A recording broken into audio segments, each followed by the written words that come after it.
এই দেখো বন্ধুরা, এই বেলটা নিয়েছি, বেলটা কত সুন্দর পাকায়। দেখো বেলটা আমি ফাটাবো, বেল দিয়ে অনেক কিছু হবে। দাঁড়াও দেখাচ্ছি তোমাদের, এই গাছের সঙ্গে ফাটাবো বেল।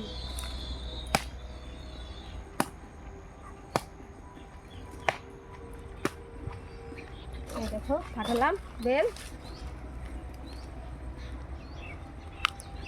এই দেখো, আহা কি সুন্দর।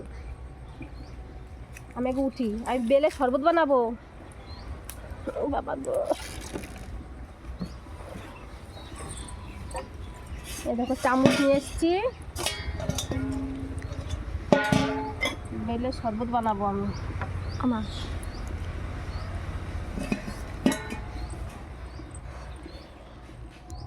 কি সুন্দর উঠে গেল দেখো, এত সুন্দর সেন্ট বেরিয়েছে না, কি বলবো, দারুণ সেন্ট বেরিয়েছে। একটু খাই তো দেখি। মিষ্টি আছে তো, বাবা বাবা বিশাল মিষ্টি তো।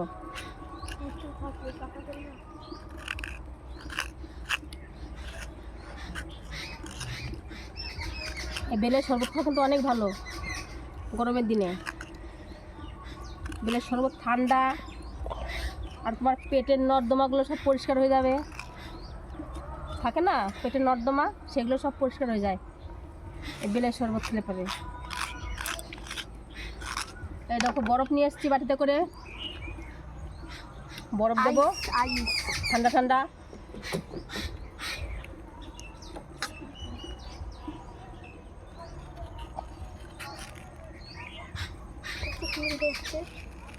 বাহ বাবা, মাখন করে মধু মধু মাখম মাখম, রসমালাই, রসমালাই একটা যে বলে তো হচ্ছে রসমালাই, টিটু বলছে রসমালাই, সে যে মালাই হোক।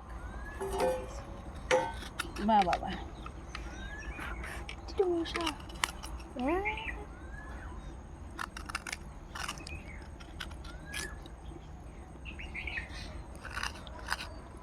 দেখো তো কত সুন্দর পরিষ্কার করে দিলাম, দেখো কি সুন্দর পরিষ্কার।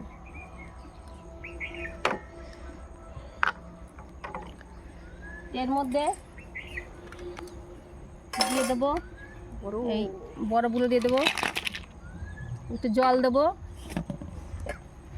বরফগুলো পরে দিতে হয় না না একসঙ্গে দিয়ে দেবো, বরফ বলতে টাইম লাগবে না। একটু জল দেবো, বরফগুলো